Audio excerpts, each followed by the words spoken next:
જેતપુર ગ્રામ્ય પંથકમાં શ્વાનનો ત્રાસ. જેતપુર સરકારી હોસ્પિટલ એક મહિનામાં 339 શ્વાન કરડવાના કેસો નોંધાયા. છેલ્લા 3 મહિનામાં 1013 જેટલા શ્વાન કરડવાના કેસો નોંધાયા. નગરપાલિકામાં શ્વાન પકડવાની કોઈ કામગીરી નહિવતને લઈ જેતપુરમાં જ્યાં જોવો ત્યાં ત્રાસ.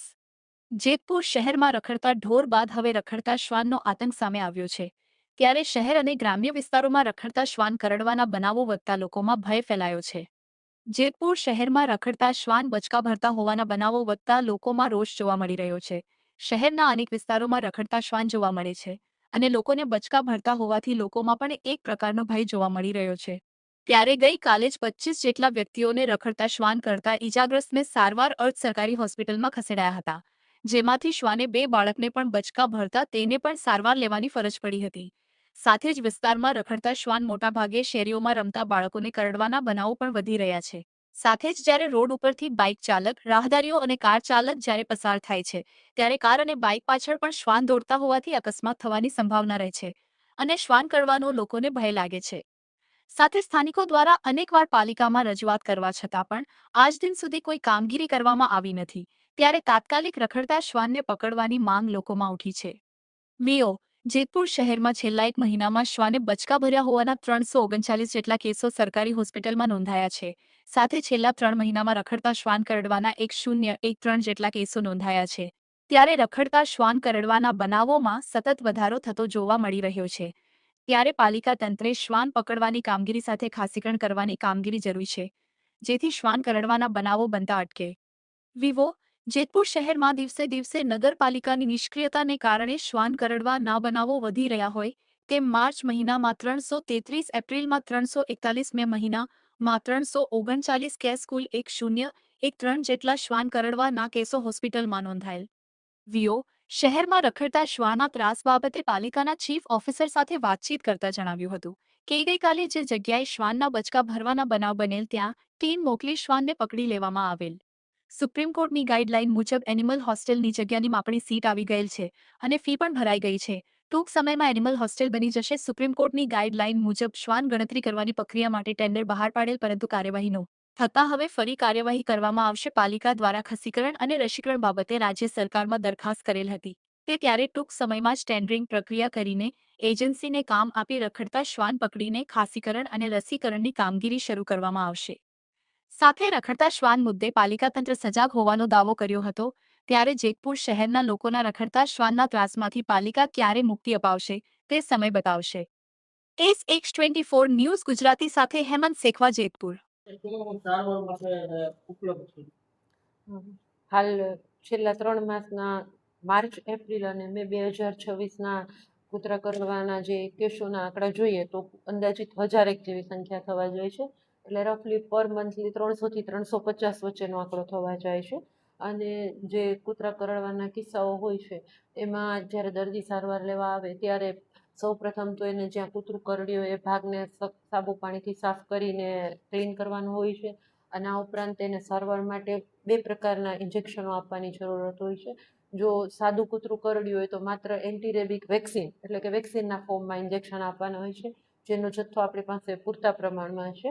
અને જો હડકાયું કૂતરું કરડ્યું હોય તો એવા કિસ્સાની અંદર જે રેબિસ ઇમ્યુનોગ્લોબ્યુલિન્સ આપવાના હોય છે, હ્યુમન રેબિસ ઇમ્યુનોગ્લોબ્યુલિન્સ અને ઇક્વાઇન રેબિસ ઇમ્યુનોગ્લોબ્યુલિન્સ, એનો જથ્થો પણ આપણી પાસે પૂરતા પ્રમાણમાં છે અને દર્દીને તુરંત જ સારવાર આપી દેવામાં આવે છે. આમ સરકારી હોસ્પિટલમાં શ્વાન કરડવાના કિસ્સામાં જે તે પ્રકારની સારવારની જરૂરત છે તે તમામ ઉપલબ્ધ છે અને દર્દીઓને વિના વિલંબે પૂરી પાડવામાં આવે છે. મેડમ, જે રીતે શ્વાન કરડે ત્યારબાદ સાવચેતી લોકોને શું રાખવી જોઈએ?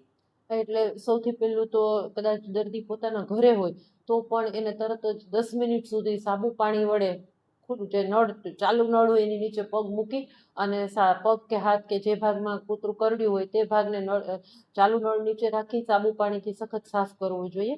લોકોમાં ઘણી અંધશ્રદ્ધાઓ પ્રવર્તે છે. કોક મરચું બાંધે, કોક હળદર બાંધે. ખરેખર આવું કશું કરવાનું નથી, કારણ કે આના કારણે જો જે વાયરસ હોય છે, હડકાયું કૂતરું હોય તો એના વાયરસ વધારે તીવ્રતાથી શરીરની અંદર જઈ અને મગજ સુધી પહોંચે છે.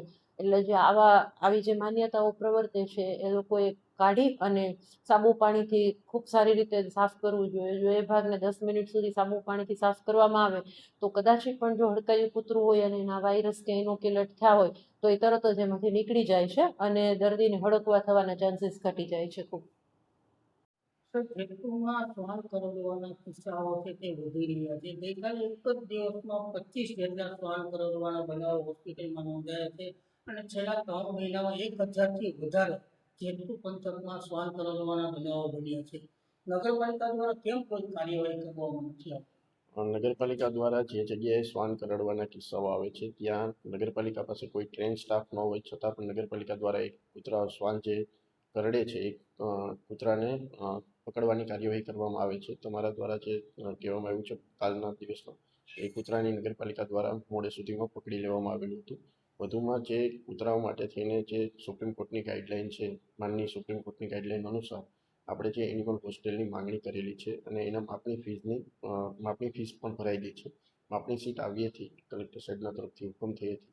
એમાં જે સરકારશ્રીની ગાઈડલાઇન મુજબ કાર્યવાહી કરવાની થાય છે.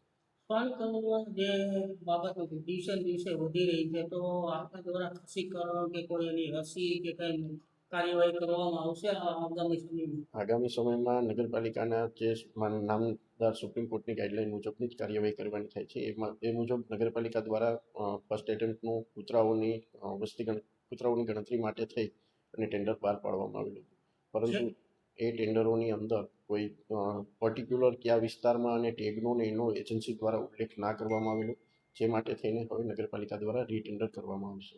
જેતપુરમાં કેમ કોઈ આ શ્વાન માટેનું એનિમલ હોસ્ટેલ કે એવું કંઈ છે નહીં? નામદાર સુપ્રીમ કોર્ટની ગાઈડલાઇન મુજબ હવેથી તમામ નગરપાલિકાઓમાં એનિમલ હોસ્ટેલ માટેની કલેક્ટર સાહેબ દ્વારા જગ્યાની ફાળવણી કરવામાં આવે છે. હવે પછીના સમયમાં એ હોસ્ટેલની જગ્યાની ફાળવણી થઈ જાય પછી સરકારશ્રીની ગાઈડલાઇન મુજબ ડેવલપમેન્ટ કરવામાં આવશે. તમારું નામ? મારું નામ સંજયભાઈ જાદવભાઈ વાઘેલા. સંજયભાઈ, શું કહેશો? જેતપુરમાં કૂતરા કરડવાના કેસો વધતા જઈ રહ્યા છે, શું છે આપની માંગ?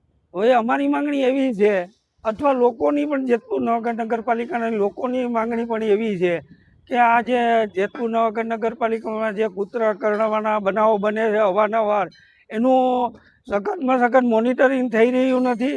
એમ જ એનું કોઈ સંસ્થા દ્વારા નિકાલ પણ અથવા કોઈ ધ્યાને દેવામાં આવી રહ્યું નથી.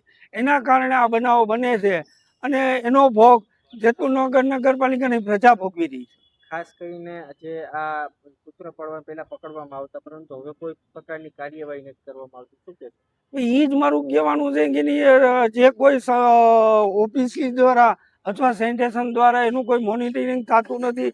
ચીફ ઓફિસર આમાં કોઈ ધ્યાન દેતા નથી, એમાં પ્રમુખશ્રી પણ કોઈ ધ્યાન દેતા નથી.